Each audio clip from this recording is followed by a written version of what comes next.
Olá, seja muito bem-vinda, muito bem-vindo. Mais um programa Humanamente já está no ar. Vem desacelerando das notícias mais rápidas aqui da Band News FM.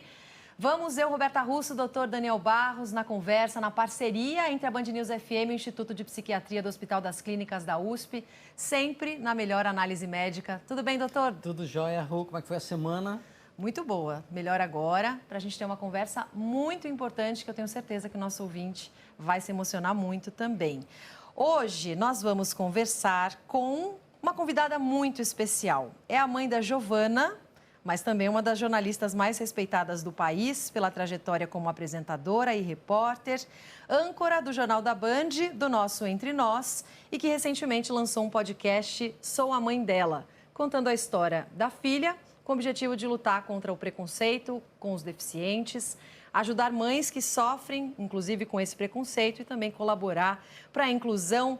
Adriana Araújo, seja muito bem-vinda com a gente hoje no Humanamente. Muito obrigada, Roberta, doutor Daniel. Prazer estar aqui com vocês para falar das sensações, dos sentimentos, das histórias humanas. Sempre ouço, assisto vocês, então hoje estou aqui para compartilhar um pouquinho da minha história. Prazer. Uma honra, hein, Rô? Você vê? Ó, Você se ela viu ouve a gente, a audiência é qualificadíssima, né? Chiquérrimos. Olha só, você vê a responsabilidade do que a gente faz aqui, né, Rô? Adriana, muito obrigado, viu, de você ter vindo com a gente. Esse tema, ele é um tema que até outros ouvintes já sugeriram para a gente falar, a saúde mental, a saúde emocional, as questões humanas e emocionais mesmo que cercam quando a gente fala de pessoas com deficiência, né? Porque a gente cobre o assunto, muitas vezes, focado na superação do obstáculo físico, né? Focado na parte mecânica. E nem sempre a gente dá a devida atenção aos aspectos emocionais. Sim. Tanto os obstáculos quanto a superação. Porque o obstáculo é isso, né? Uma dificuldade, quando você supera aquela dificuldade, também tem uma recompensa. Então a gente queria aproveitar o gancho, essa abertura que você deu, você trouxe, né, para o mundo, no podcast, um pouco dessa sua experiência, para tratar disso aqui também no Humanamente. Eu queria que você colocasse o ouvinte, se você pudesse, assim, colocar o ouvinte na mesma página do que a gente está falando, qual é a sua história e, a partir daí, a gente aprofundar nesse tema. Então, doutor Daniel e Roberto e todo mundo que está acompanhando a gente, eu tenho 53 anos, sou jornalista e mãe. Eu me tornei mãe muito jovem, com 25 anos de idade. Então, minha filha já tem 27 anos, já é uma colega de profissão sua, uma médica recém-formada. E quando eu estava grávida, eu descobri, ainda na gestação, que a Giovana teria uma deficiência física. É uma síndrome ortopédica, que se chama hemimelia fibular.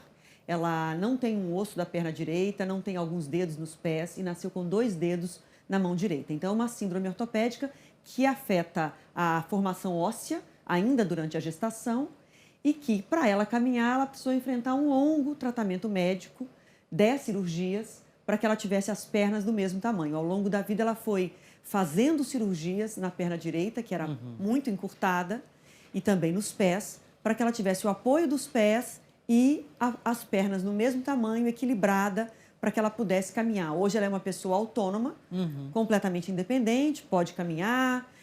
Não é uma pessoa que, do ponto de vista da estética, tem uma perna igual a de todos. Então, ela tem uma perna mais fina, com menos dedos nos pés, mas ela tem a função motora completamente garantida por conta desse tratamento que ela fez. E agora, eu já tinha lançado um livro, em 2020, no meio da pandemia, contando essa história. E agora, recentemente, transformei esse livro num podcast, porque muita gente me perguntava o que tinha acontecido depois. Quando eu lancei o livro, ela estava entrando ainda na faculdade de medicina. E agora eu conto um pouco do que aconteceu depois, mas, na verdade, eu me permiti fazer o podcast para falar exatamente do que você falou, doutor Daniel, que é para falar mais das emoções. Porque eu acho assim, quando você tem um filho ou uma filha com uma deficiência, as mães, em geral, vivem uma solidão muito grande. Primeiro que muitas são abandonadas pelos companheiros.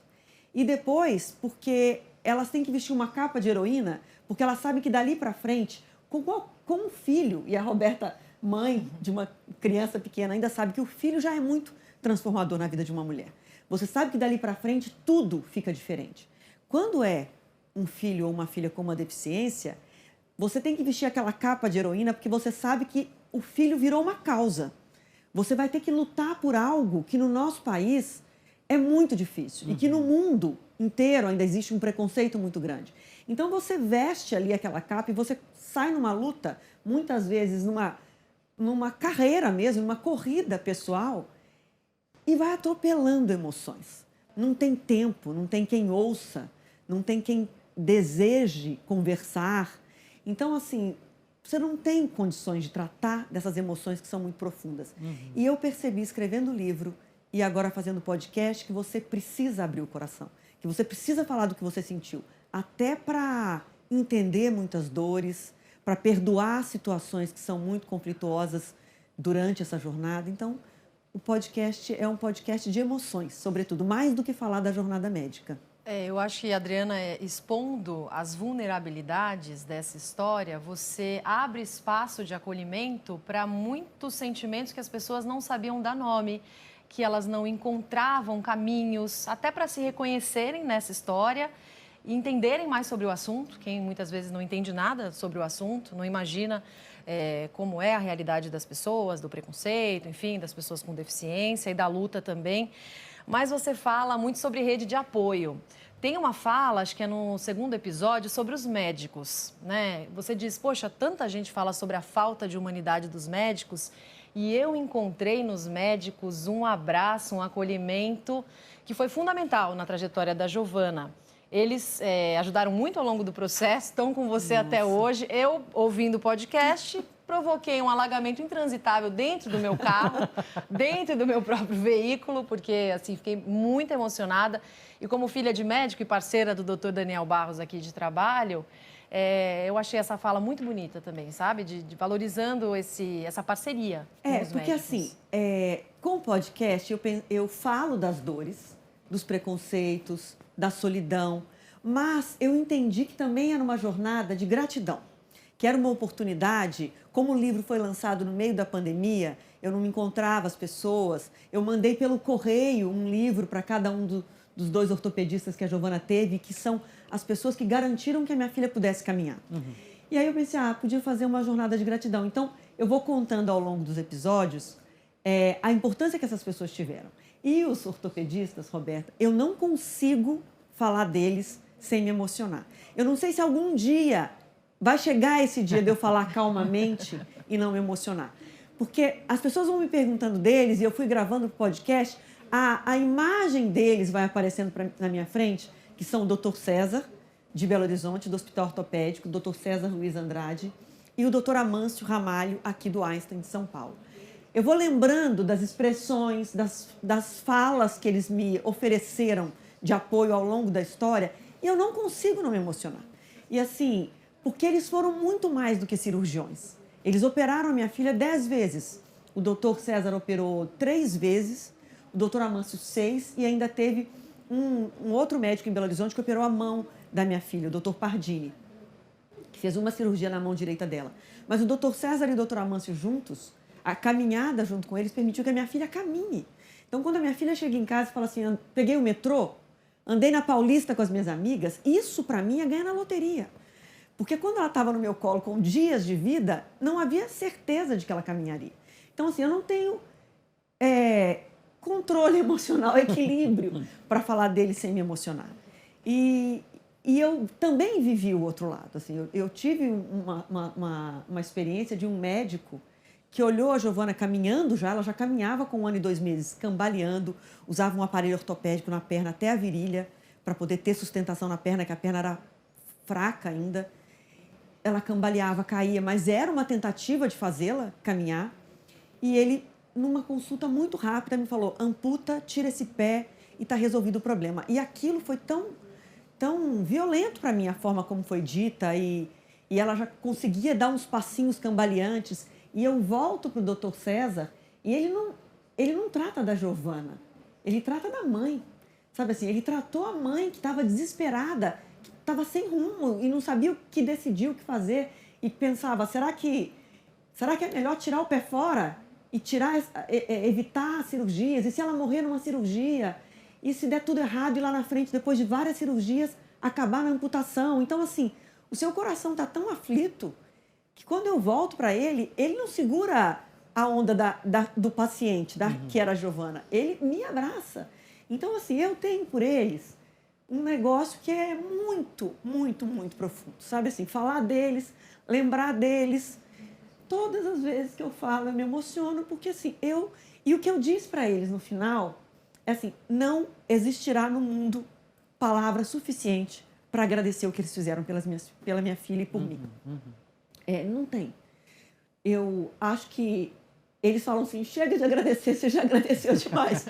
E eu falo assim, tudo bem, eu entendo. Até o doutor Amâncio, na gravação do podcast, ele falou assim, a Giovana não tem que ser grata, olha a luta dessa menina, olha tudo que ela enfrentou, olha tudo que você enfrentou. Gratidão parece obrigação. E eu falei assim, não, eu entendo a sua perspectiva, do que o senhor entende por muito obrigado, como se a pessoa tivesse obrigada a agradecer.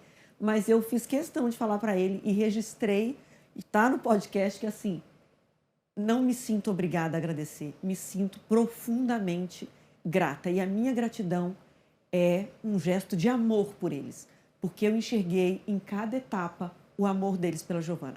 E existem médicos que trabalham pela vocação, pelo dinheiro, por tudo que todo mundo trabalha.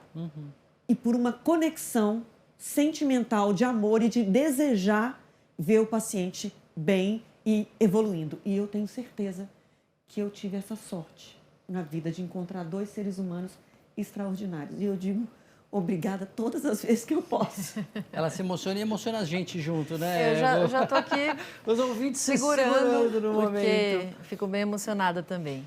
Eu ainda nessa linha que você falou, né, Adriana, de que o médico estava lá tratando dela, mas tratando de você também. E esse binômio, essa ligação mãe-filho neste momento, né, de uma luta juntos. Até quando ela é pequena, é uma luta, às vezes, mais da mãe, óbvio, né? Depois, claro, tem todo o seu esforço, mas quando ela é bebê, ela está sendo cuidada, né? Tem uma coisa que eu acho interessante. A criança, sobretudo, pequena, a forma como ela se vê, a forma como ela vai desenvolvendo a sua própria identidade, depende muito dos inputs que ela recebe da mãe, né, enfim, das figuras de apego, ela tem aquela sensação de que ela tem um porto seguro. Como que foi esse desafio de você ter uma filha que tinha uma deficiência visível, né, uma deficiência, não são as deficiências invisíveis, né, e você mostrar para ela que, ok, você tem essa deficiência, mas você não é menor do que ninguém, você não é inferior a ninguém, o seu valor não está na perna ou no andar. Como que foi lidar com esse desafio? É um aprendizado, né? Porque eu acho que ninguém pensa sobre isso antes de efetivamente sentir na pele. Então, primeiro que eu acho que isso que você falou, doutor Daniel, a coisa mais importante. Um filho, uma criança, ela enxerga o mundo, a primeira maneira que essa criança descobre e enxerga o mundo é pelo olhar da mãe.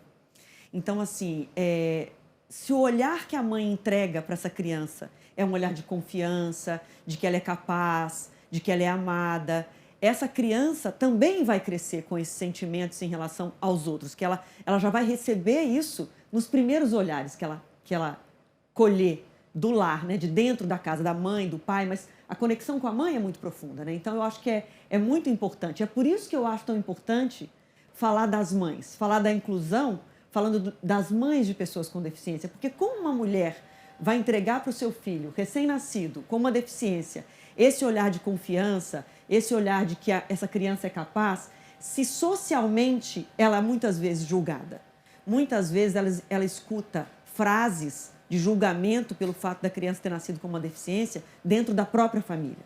Então, se essa mulher, essa mãe não está confiante, está sendo de alguma forma diminuída, menosprezada, rejeitada de alguma forma por familiares, por companheiro, pelas pessoas em geral, como que ela vai ter confiança de passar para uma criança com deficiência que ela é capaz, que ela é admirável e que ela terá talentos e que ela poderá fazer tudo?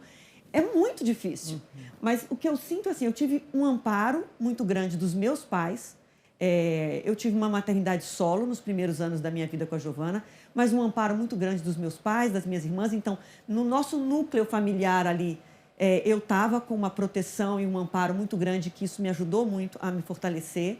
Os médicos, primeiro o Dr. César, que acompanhou a gente nessa primeira infância da Giovana, e eu acho que foi muito importante. E a minha emoção de falar dele também é muito porque eu sei que ele foi um terapeuta para mim, sem ser, né, sem ser terapeuta de fato, mas ele foi para mim, ele me ajudou muito. E muito das minhas reflexões nos dilemas que surgiam do cotidiano. Então, eu lembro, e falo disso no livro e no podcast, de uma tia muito amorosa que visitou a gente quando a Giovana era recém-nascida, poucas semanas de vida. E a reação dela, quando ela olhou para a Giovana, foi assim, tadinha, puxa, coitadinha. Porque ela viu a mãozinha com 2 dedos, viu ela com poucas semanas e com as 2 pernas engessadas, porque ela engessou as pernas com 7 dias de vida. E quando eu vi aquela reação, que não era uma reação maldosa, no sentido de ofender, ao contrário, ela tinha até um tom do afeto, aquele tadinha, que parece que quer, exatamente, que quer acolher, compadecida, exatamente isso. Mas aquilo me cai como uma ficha, assim, eu falei, mas é isso? A pessoa nasce e ela vai ter que escutar a vida inteira, tadinha, coitadinha. E aí, em segundos, assim, pensa, se fosse com você. Você gostaria de a vida inteira, qualquer lugar que você pisar, as pessoas te olharem com uma cara de compaixão e dizer, ai, tadinha. E na hora, assim, me dá quase como se fosse um estalo. Eu acho que é uma coisa meio instintiva, essa reflexão rápida. Eu falei, não. Também falei com calma, falei, não, ela não é tadinha, ela não é coitadinha. Ela nasceu com uma diferença física, mas a gente vai fazer tudo o que ela precisar para ser independente e ela não é uma coitadinha. E claro que eu criei um mal-estar na sala. A minha mãe era uma senhora, uma tia mais velha, a minha mãe já fez aquela cara. Mas a minha tia, muito suave, falou assim, não, claro, você está coberta de razão. E a gente já se sentou para tomar um chá e a conversa fluiu. Mas aquilo é uma lição tão importante que eu aprendo. Você aprende vivendo, doutor Daniel. À medida que as situações vão... Coisas que eu nunca tinha pensado, as pessoas falam assim quando elas leem o livro. Nossa, mas você tomou todas as atitudes certas. Eu não tinha essas atitudes, eu não estava preparada para tomar essas atitudes. Mas quando é o seu filho, né, tá no seu colo e você percebe o impacto que aquilo pode ter, você reflete e rapidamente você entende, não é isso. A mesma coisa, o peso da palavra deficiente. Como que você deixa uma criança crescer e todo mundo, quando ela entra em algum lugar, na sala de aula, no parquinho, no restaurante, ela é deficiente.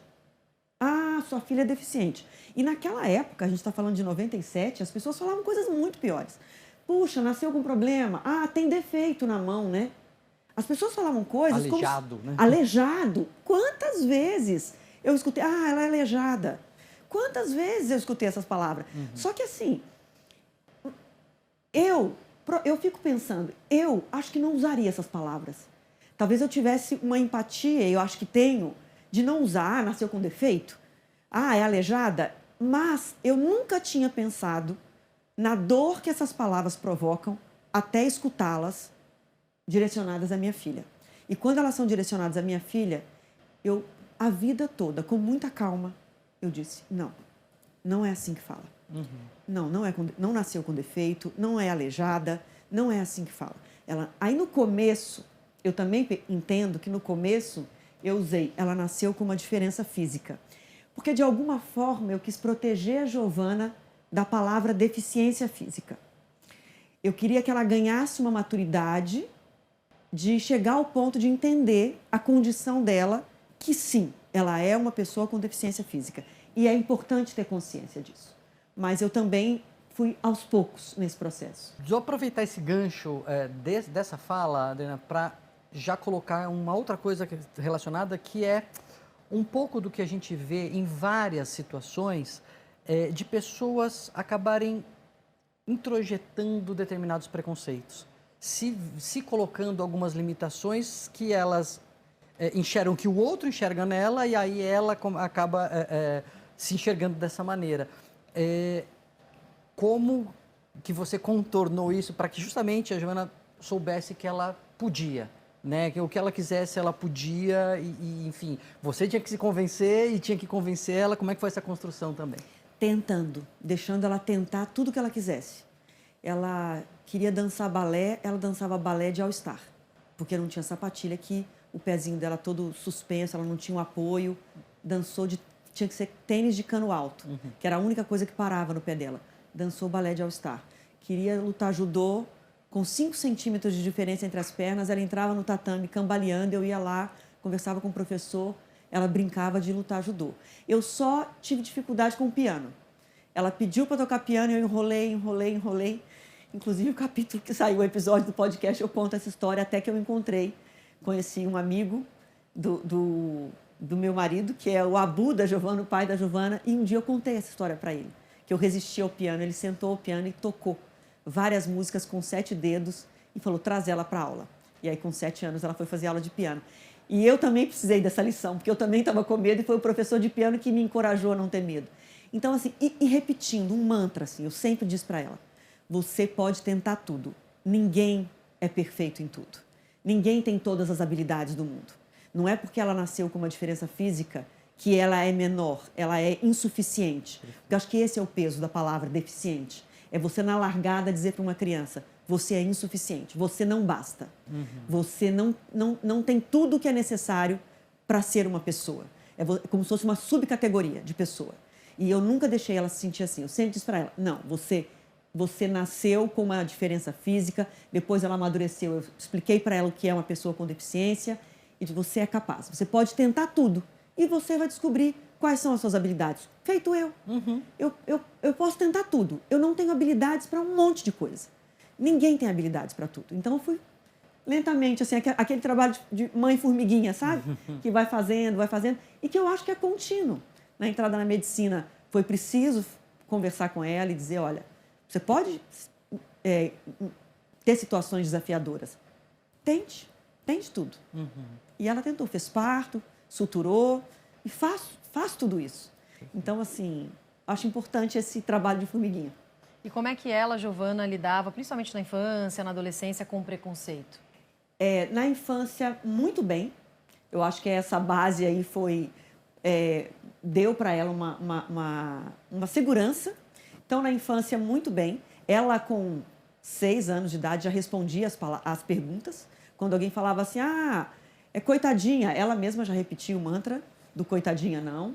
Ela sabia explicar que ela nasceu com uma diferença. Então, e tinha perguntas muito simples de criança, né? Tinha criança que chegava, às vezes ela já uma criança maior, com 7, 8 anos, chegava uma criancinha de 4 anos, passarinho comeu sua mão? Então, ela já sabia se virar. Então, na infância, tudo bem. Na adolescência, tem naturalmente, ela reage um pouco assim no sentido de esconder mais a mão. E aí eu também tenho que conviver com isso, entender que é um direito, né? Que eu sou a mãe que está na frente da câmera, e que eu também não tenho que o tempo inteiro empurrá-la para se expor, que ela tem o direito de escolher quando ela quer ou não.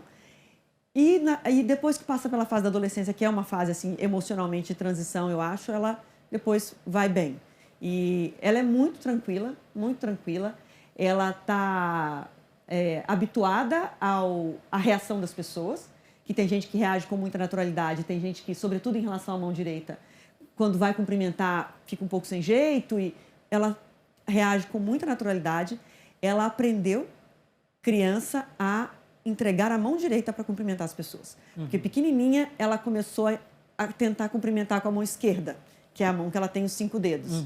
E eu brincava com ela, falei, não, a gente faz assim. A gente estende a mão direita para encontrar a mão do outro lado. Se a pessoa estender uma que você tem que estender, você vai cruzando. Mas a mão direita é a mão que a gente leva para cumprimentar. E ela aprendeu e ela, mesmo com às vezes uma reação adversa assim do outro lado, ela vai super bem, tem amigos e convive muito bem com a deficiência que tem. É interessante, né, Rô? A Rô está numa fase com uma filhinha pequenininha, eu tenho já os meus pré-adolescentes, adolescentes, e ouvindo a Adriana, eu fico com uma sensação que é os desafios da mãe que está com uma criança com uma deficiência, com uma diferença, na verdade são os desafios da maternidade e da paternidade amplificados. né, elevados a maior potência, mas no fundo tá todo mundo nessa luta, né, de querer que o filho seja aceito, de querer que o filho não saiba, não se limite, de querer que o filho aprenda a lidar com as suas limitações, que ele não vai conseguir tudo, mas que ele pode tentar tudo, né, e ajudar nessa integração. E um dos grandes desafios, né, Adriana, a gente entender que o filho não é a gente.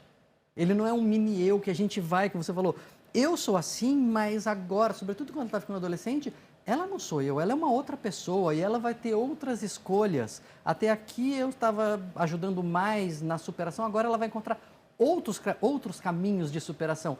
Teve um novo aprendizado aí também, né, imagino? Ainda tem, porque eu acho que você tocou num ponto muito importante que é assim, como você tem que, muito jovem, no meu caso aos 25, sair nessa carreira, nessa corrida para garantir que caminhe, que tenha cirurgia, bancar tratamento médico, como você tem que tomar todas essas providências, você de alguma forma, e eu sinto que eu fiz isso, ocupa um lugar que assim, é quase como se o seu cérebro tivesse sido programado para tipo, espada na mão, escudo, e sai desbravando tudo na frente para o caminho dela fluir. E você tem que aprender que o que você pode fazer está feito. E que agora o caminho é dela, sabe assim? Então, eu faço terapia para entender que assim, senta na arquibancada. Seja a mãe que senta na arquibancada, seja a mãe que reza, seja a mãe que torce, porque assim, ela é uma adulta e ela vai, e ela está indo. E ela muitas vezes me lembra isso. Mãe, deixa comigo, sabe assim? Porque é isso, que você ocupa uma função tão... que é quase como se, você perdeu essa função? Tá, então quem sou eu? Quem sou eu sem essa função? Eu estou na terapia, buscando esse eu. Mas é muito importante, porque você tem que deixar seguir. Um outro ponto muito importante que você tocou é assim, no fundo, somos todas mães. Com filhos com deficiência ou não, todos estão lutando, né? As mães querem que os filhos treinem suas habilidades, descubram e querem que eles se sintam bem. E eu concordo plenamente. Tanto que, assim, tem uma coisa que a sociedade em geral, de alguma forma, eu acho que tenta oferecer uma compensação para a mãe de pessoas com deficiência. Você é uma mãe especial. Você tem um filho especial. Eu acho isso esquisitíssimo. Não, eu não sou uma mãe especial. E a minha filha não é especial. Ela é especial para mim. Para o mundo, não. Para o mundo, ela é uma criança, quando era criança. Hoje, uma adulta. E essa coisa do mãe especial... Engasguei um pouquinho. Essa coisa do mãe especial parece que é uma compensação, amenizar ali um pouco a situação, que eu até entendo as mães que se apresentem assim, que gostem de ser chamadas assim, mas eu não enxergo que seja assim. Eu tenho uma dificuldade, inclusive, com a palavra atípica, porque eu acho que esse atípica é o A do anormal. Sabe assim, eu não acho que eu sou atípica, eu sou uma mãe típica. E toda mãe quer que o filho seja feliz, toda mãe quer que o filho tenha oportunidades, toda mãe quer que o filho, se precisar de um tratamento médico, tenha acesso a esse tratamento médico, toda mãe quer que o filho seja respeitado, encontre a sua profissão, tenha uma vida afetiva feliz. Eu quero o que toda mãe quer. Então, eu não sou atípica, eu sou típica. Somos todas mães típicas. Então, eu tenho uma briga com as palavras, eu evito essas palavras, por isso, assim, embora eu entenda a necessidade de alguma forma, incentivar as mães a formarem grupos, porque os grupos de compartilhar informação ajudam muito. Sem dúvida. Mas eu sempre reflito sobre as palavras, porque eu acho que você foi num ponto essencial. Eu acho que são sentimentos universais de todas as mães que desejam o bem dos seus filhos e que amam os seus filhos. E para a gente encerrar bem rapidinho essa conversa, Adriana, infelizmente, para as pessoas que estão escutando a sua história, estão se reconhecendo, mas que precisam de ajuda, nesse trabalho do livro, do podcast, pelos caminhos que você encontrou, quais seriam as dicas que você daria? Onde encontrar ajuda? Onde encontrar apoio? Então, hoje é mais fácil, porque com as redes sociais, as mães se agrupam muito em torno dependendo da deficiência, da condição que a criança, o filho tem. Então, tem muitos de autismo que são super envolvidos e que formam grandes redes de apoio virtuais, mas também presenciais. A hemimelia fibular, que é a síndrome que a Giovana tem, também tem grupos, muitas síndromes neurodegenerativas, muitos grupos. Então, é fácil encontrar. E tem um instituto chamado Vidas Raras, que também é um apoio muito forte para mulheres, mães que têm filhos, muitas vezes, que não sabem o que o filho tem. Porque às vezes o caso é tão complexo e são doenças tão raras que às vezes são pouquíssimos no Brasil. Então, esse Instituto Vidas Raras é um grande instituto de apoio a mulheres que estão nesse começo da jornada tentando descobrir o que os filhos têm. E a outra coisa que eu gostaria de dizer para a gente concluir é assim, eu acho que as mães têm que entender que existe uma dor, existe uma tristeza, existe um luto, porque você é treinado ao longo da sua vida de que o filho tem que nascer perfeito. Todo mundo te diz assim, vai ser menino ou menina? Ai, tanto faz, o que importa é que vai nascer perfeito. Só que isso não é natural. É da natureza humana que muitas vezes o filho ou a filha não nasçam perfeitos, que nasçam com síndromes, com deficiências físicas, com questões neurológicas, com doenças raras. Isso é humano. Tem 1 bilhão de pessoas no planeta Terra que têm uma deficiência, ou porque nasceram com ela, ou porque adquiriram uma deficiência. Então, é 1 bilhão em 7 bilhões. Não é uma raridade. É da natureza isso. E eu acho que as mães de pessoas com deficiência, quando têm a notícia, elas se sentem muito mal, porque elas foram preparadas para ter filhos perfeitos. É como se elas tivessem falhado em algo que elas não poderiam falhar. Então, as mães têm que saber que elas têm direito a ficar tristes, que elas têm direito a falar dessa tristeza e que faz parte do processo de aceitação e de conexão com a criança e de construir uma história de amor e de maternidade, você falar dessa dor, que muitas vezes eu chamo de um luto proibido, que as mulheres, mães de pessoas com deficiência, sequer são ouvidas e sequer têm tempo para falar. Que bom que a gente pôde falar hoje. Com certeza, nossa, muito importante essa mensagem do acolhimento de uma dor mesmo, né? Sim. Porque a gente está falando, puxa, dá para superar, né, superação e tudo, mas também tem uma dor, também tem um luto e também tem a superação, né? Eu lembrei de um documentário lindo que eu vi muitos anos atrás, chamado Do Luto à Luta, sobre crianças com síndrome de Down, né? Então, do luto existe e vamos colher esse luto. A luta, vamos arregaçar a manga que tem muita possibilidade. Adriana, obrigado de você compartilhar com a gente aqui no Humanamente. Obrigada, amo o podcast, sou fã, obrigada por essa conversa tão especial por aqui. Daqui a pouquinho o Humanamente volta com mais um bloco, vamos conversar com o especialista, seguir nesse papo sobre saúde mental de pessoas com deficiência. Beijo, Adriana. Beijo, gente. Obrigada demais a todo mundo que acompanhou. Obrigada a você, doutor Daniel e Roberta. E antes de chamar o nosso próximo entrevistado, depois de todas as lágrimas aqui derramadas com a Adriana Araújo, queria mostrar alguns dados que foram levantados pela nossa sala digital da Band, para a gente entender o que as pessoas buscam na internet sobre o assunto. E só uma curiosidade, o Brasil é o país com maior interesse de buscas sobre capacitismo, à frente até da Alemanha, Reino Unido, Austrália, Canadá. A gente tem uma outra tela também que mostra sobre o assunto que as pessoas buscam muito sobre capacitismo, como combater, se é crime, se é um tipo de preconceito e principalmente como afeta as pessoas com deficiência. A gente vai abordar isso também com o nosso segundo entrevistado. E ainda uma terceira tela sobre o interesse em relação a psicólogo, terapia para pessoas com deficiência, que está no maior patamar histórico. As buscas seguem aumentando desde 2016 e na comparação com o ano passado aumentaram bastante também. A gente vai saber se tem esse trabalho específico para pessoas com deficiência. Já quero chamar aqui para a roda nosso outro entrevistado. Vamos conversar a partir de agora com o médico psiquiatra, assistente do Instituto de Psiquiatria do Hospital das Clínicas da USP, doutor Rodrigo Leite. Muito obrigada pela participação hoje com a gente, doutor. Bem-vindo.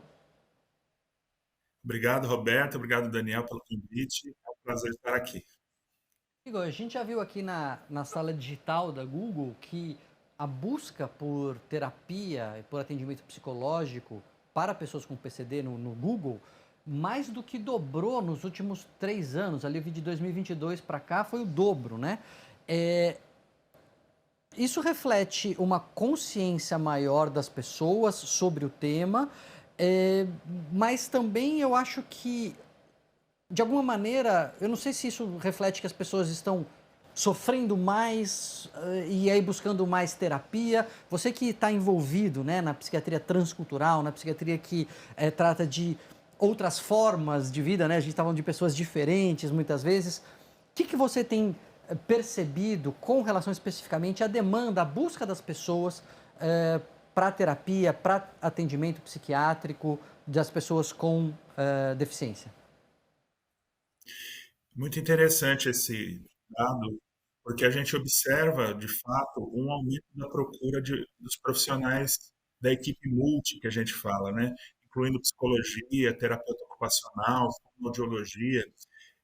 Esses profissionais têm sido cada vez mais requisitados pela sociedade. Isso reflete uma mudança cultural mesmo, né?